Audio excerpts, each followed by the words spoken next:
இந்த சயின்டிஸ்ட்லாம் ஏலியன்ஸ் எங்க இருக்காங்கன்னு சொல்லி எல்லாம் தேடுவாங்க. இதெல்லாம் நம்ம நிறைய பார்த்துருக்கோம்ல.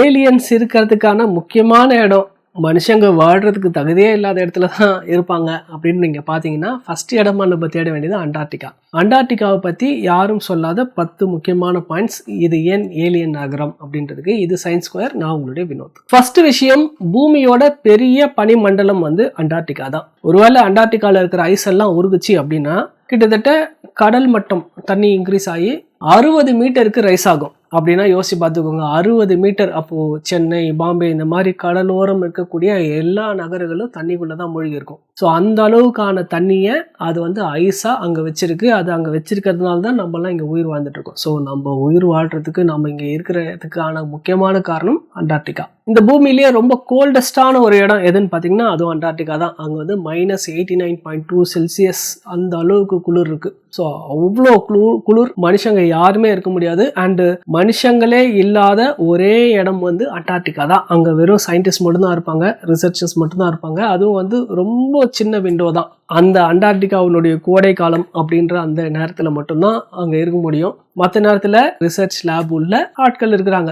ஒரு சீசன்ல இருந்து இன்னொரு சீசன் வரைக்கும் இருக்கிறாங்க. ரொம்ப லிமிட்டடான ஆட்கள் தான் இருப்பாங்க, மற்றபடி யாரும் இருக்க மாட்டாங்க. அண்டார்டிகா வந்து யாருக்குமே சொந்தம் கிடையாது. இந்த உலகத்துல இருக்க எல்லா நாடுகளும் சேர்ந்து போட்ட ஒரு அக்ரிமெண்ட் அப்படின்னு வச்சுக்கலாமே. இதுபடி அண்டார்டிகா யாருக்குமே சொந்தம் கிடையாது.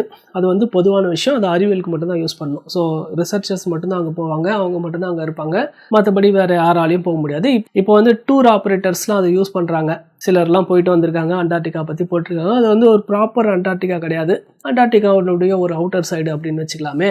ஸோ அங்கே மட்டும்தான் அவங்க அலௌடு. அதை விட்டு நீங்கள் இன்னும் டீப்பாக உள்ளே போனோம் அப்படின்னா ரிசர்ச்சர்ஸ்க்கு இது இருக்குது. அண்டார்டிகாவில் ஏரி இருக்குது. அந்த ஏரிக்குள்ளே இந்த சின்ன சின்ன மைக்ரோப்ஸ் எல்லாம் இருக்கும்ல, இந்த மாதிரியான உயிரினங்கள் இருக்குது அப்படின்றத ஆராய்ச்சியாளர்கள் கண்டுபிடிச்சிருக்காங்க. அவ்வளோ ஃப்ரீசிங் டெம்பரேச்சரில் பூமிக்கு அடியில் ஏரி இருக்குது. அது உள்ள அதை சர்வை பண்ணி இருக்கிற அளவில் மைக்ரோப்ஸ் இருக்குன்றது ரொம்ப ஆச்சரியமான ஒரு விஷயம். இது வந்து ஆல்மோஸ்ட் இம்பாசிபிள், யாருமே நினச்சே பார்த்துருக்க முடியாங்க. பட் அப்படி ஒன்று இருக்குது. அண்டார்டிகால பனிக்கு கீழே பெரிய மலை இருக்கு. ஆல்ப்ஸ் மலை மாதிரி பெரிய மலைத்தொடர் இருக்கு. ஆனால் பனி மூடி இருக்கிறதுனால அப்படி ஒரு மலை இருக்கிறதே யாருக்குமே தெரியல. அப்படி ஒன்று மனுஷன் பார்த்ததே இல்லை. பட் உள்ள இருக்கு. அது வந்து நம்ம கண்டுபிடிச்சி வச்சிருக்கோம். பட் ஃபுல்லாகவே ஐஸாக இருக்கிறதுனால நம்ம வந்து அதை பார்க்க முடியல. நல்ல வேலை அது அப்படியே இருக்கட்டும். மனுஷன் அதை பார்த்துடவே கூடாது. ஏன்னா அதை பார்க்கணுன்னா ஐஸ் எல்லாம் உருகணும். ஐஸ் எல்லாம் உருகுச்சுன்னா இங்கே கடல் மட்டம் உயரும். கடல் மட்டம் உயர்ச்சுன்னா பூமிக்கு வந்து ஆபத்து. அதான் மனுஷங்களுக்கு ஆபத்து. பூமியோட வயசோ இல்லை மற்ற விஷயங்களோ ஆராய்ச்சி பண்ணணும், பூமியை பற்றி உங்களுக்கு தெரியணும் அப்படின்னா நீங்கள் கரெக்டாக போய் சர்ச் பண்ண வேண்டிய இடம் அண்டார்டிகா. அதை விட வேற எந்த இடத்துலையுமே உங்களுக்கு கிடைக்கவே கிடைக்காது. ஏன்னா அங்க இருக்க படிமெல்லாம் அப்படியே ஐஸ்ல ஃப்ரீஸ் ஆகிருக்கும். இப்போ நீங்க போய் உங்களால கரெக்டான இடத்துல அதை தோண்டி எடுக்க முடிஞ்சா ஃப்ரீஸ் ஆகி அந்த படிமெல்லாம் இப்போ அவ்வளோ அழகா ஒன்னொன்னா கிடைக்கும். இப்படியான ஒரு விஷயம் அண்டார்டிகாக்குள்ள இருக்கு. பட் அது வந்து ஒரு ட்ரை லேண்ட். நம்மளாம் நினைச்சிட்டு இருக்க ஐஸ்ன்னு சொல்லி, ஐஸ் மட்டும் கிடையாதுங்க. ரொம்ப ட்ரை லேண்ட். அங்க வந்து மழையே கிடையாது. அது வந்து ஒரு ஐஸ் பாலைவனம் அப்படி வேணா சொல்லலாம். எதுவுமே இருக்காது. பட் உங்களால கரெக்டான இடத்துல கண்டுபிடிக்க முடிஞ்சா ஆராய்ச்சியாளர்களுடைய சொர்க்கபுரி அப்படின்னு சொல்லலாம். இந்த மீட்டியாரைட் எல்லாம் சொல்றோம்ல, இதெல்லாம் நிறைய எங்க கிடைக்கும்னு பாத்தீங்கன்னா அண்டார்டிகால. ஏன் இதை சொல்றேன் அப்படின்னு பாத்தீங்கன்னா, பூமியோட மற்ற இடத்துலயும் கிடைக்கலாம், நான் இல்லைன்னு சொல்ல. பூமியில அண்டார்டிகால தான் நிறைய விழுதானா அப்படியும் கிடையாது. பூமியோட பல இடத்துல விழுது. பட் அண்டார்டிகா ஏன் சொல்றேன்னா, அண்டார்டிகா ஃபுல்லா பனியில மூடி இருக்கும். ஸோ வெள்ளையா இருக்குமா, இந்த விண்கல் போய் விழுந்ததுன்னா அது ஒரு கருப்பா ஈஸியாக அவங்களால ஐடென்டிஃபை பண்ண முடியும். ஸோ அதனால அண்டார்டிகால ஏகப்பட்ட விண்கல் இருக்கும். அது ஈஸியா நம்மளால கண்ணால பார்க்க முடியும், அதை எடுக்க முடியும். பட் அண்டார்டிகாவுக்கு போறது தான் கஷ்டம். அப்படி போயிட்டா நம்ம கிட்ட ஏகப்பட்ட விண்கல் இருக்கும். எப்படி ஆர்டிக்ல 6 மாசம் வெளிச்சமாகவும் 6 மாசம் பகலாகவும் இருக்கும், அதே மாதிரி தான் அண்டார்டிகாலையும் 6 மாசம் வெளிச்சமா 6 மாசம் பகலா இருக்கும். இது என்ன அண்டார்டிகாவுக்கு ஒரு சிறப்பான ஒரு விஷயம் அப்படின்னு பாத்தீங்கன்னா, அஃப்கோர்ஸ் இது பூமியிலே 2 இடத்துல தான் இருக்கும். ஒன்று ஆர்டிக்ல, இன்னொன்று அண்டார்டிக்ல. அண்ட் ஆர்டிக்கை பொறுத்த வரைக்கும் அங்க வந்து கரடிகள் இருக்கும் ஜாஸ்தி. அதனால அண்டார்டிகால கரடிகள் இருக்காது. அங்க பென்குயின்ஸ் இருக்கும். எங்கெல்லாம் பென்குயின் இருக்கும் அங்க கரடிகள் இருக்காது. கரடிகள் இருக்க இடத்துல பென்குயின் இருக்காது. ஏன்னா ஒன்று சாப்பிட்றோம் இல்லையா. ஸோ கரடிகள் வந்து பென்குயினை வேட்டையாடிட்டோன்றதுனால அந்த ஈகோ சிஸ்டம் அப்படி பேலன்ஸ் ஆகுது. ஸோ மேலே வந்து போலார் பியர்ஸ் இருக்கும், இங்கே வந்து பென்குயின்ஸ் இருக்கும். உலகத்திலேயே வேகமான காற்று வீசக்கூடிய இடம் எங்கன்னு பார்த்தீங்கன்னா அது அண்டார்டிகா தான். மணிக்கு 320 கிலோமீட்டர் வேகத்தில் காத்தடிக்கும். இப்போ கூட ஒரு மெலிசாவா ஒரு புயல் ஒன்று போச்சு இல்லையா, இந்த அமெரிக்காவுக்கு கீழே கியூபா பக்கத்துல எல்லாம் போச்சு. அதுவே 270-280 கிலோமீட்டர் வேகம்னு சொன்னாங்க. இங்கே வந்து 320 கிலோமீட்டர் வேகத்தில் காத்தடிக்கும். ஸோ அந்த அளவுக்கு பூமியிலேயே வேகமாக காத்தடிக்கக்கூடிய ஒரு இடம் அப்படின்னு பார்த்தீங்கன்னா அது அண்டார்டிகா.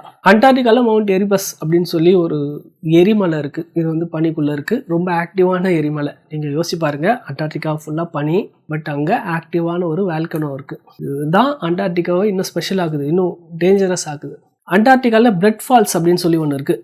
அதாவது அங்கே டெய்லர் கிளேசியர் அப்படின்னு சொல்லி ஒரு இடம் இருக்குது. அங்கே வந்து தண்ணி வந்து ரெட் கலரில் வடியுது. ஸோ அதை வந்து ரெட் ஃபால்ஸ் அப்படின்னு சொல்கிறாங்க. இந்த ஒரு பெக்குலியர் காரணம் வந்து பிளட்டுக்கும் அதுக்கும் இல்லை, அது சிகப்பாக இருக்கிறதுனால. பட் அந்த தண்ணியில் வந்து இரும்பு ஆக்சைடு ஜாஸ்தி இருக்குது. அது இருக்கிறதுனால அது வந்து ரெட் கலரில் இருக்குது. அண்டார்டிகாவில் பனிக்கு கீழே கிட்டத்தட்ட 400 ஏரி இருக்கிறதா சொல்கிறாங்க. ஸோ அவ்வளோ விஷயங்கள் உள்ளே இருக்குது அண்டார்டிகாவில். பட் எல்லாமே ஐஸ் ஆகிருக்கு. ஐஸுக்கு அடியில் இருக்கிறதுனால நம்மளால் அதை பார்க்கவோ அதை யூஸ் பண்ணுறதோ கஷ்டம். முக்கியமாக சயின்டிஸ்ட் யூஸ் ஆகிற ஒரு விஷயம் வந்து அண்டார்டிகாவில் நிறையா பார்ட்டிகல்ஸ் நம்ம கண்டுபிடிக்கலாம். ஸோ அங்கே ஒரு ரிசர்ச் லேப் நீங்கள் வச்சிங்கன்னா ஏகப்பட்ட பார்ட்டிகல்ஸ். ஏன்னா இங்கே வந்து உங்களுக்கு அந்த பார்ட்டிகல் எடுக்கிறது கஷ்டம். ஏன்னா எர்த்தினுடைய அட்மாஸ்பியர், அதனால அந்த பார்ட்டிகல்ஸ்லாம் உள்ளே வராது. அந்த போல்ஸில் மட்டும்தான் வரும். ஆர்டிக்கை விட அண்டார்டிக்கில் உங்களால் அந்த மேக்னெட்டிக் ஃபீல்டு கம்மி, அட்மாஸ்பியர் கம்மி, அதனால அந்த பார்ட்டிகல்ஸ்லாம் சன்லேருந்தோ மேலே ஸ்பேஸ்லேருந்தோ ஈஸியாக வரும். அதெல்லாம் நம்மளால் அழகாக எடுத்து ஒன்று ஒன்றா பார்க்க முடியும், பிரித்து கம்பேரிசன் பண்ண முடியும். இப்படியெல்லாம் பண்ண முடிய விஷயங்கள் இருக்கிறதுனால அங்கே ஒரு ரிசர்ச் லேப் வச்சு இந்த பார்ட்டிகல் ஃபிசிஸ்ட்டு, இந்த ஃபிசிஸ்ட்டே மொத்தமாக அந்த அஸ்ட்ரானமர்ஸு இவங்கெல்லாம் வந்து அதுக்கான சொர்க்கப்புரி அப்படின்னே சொல்லலாம். ஸோ இந்த விஷயங்கள்லாம் உங்களுக்கு பிடிச்சிருக்கும்னு நினைக்கிறேன். அண்டார்டிகா பற்றி ஓரளவுக்கு நான் எக்ஸ்பிளைன் பண்ணியிருப்பேன்னு நினைக்கிறேன். இந்த என்னுடைய வீடியோஸ்லேயே இது கொஞ்சம் வித்தியாசமாக இருந்திருக்கும் அப்படின்னு நான் நினைக்கிறேன். நான் அடுத்த வீடியோவில் நான் உங்களை மீட் பண்ணுறேன். Until then by.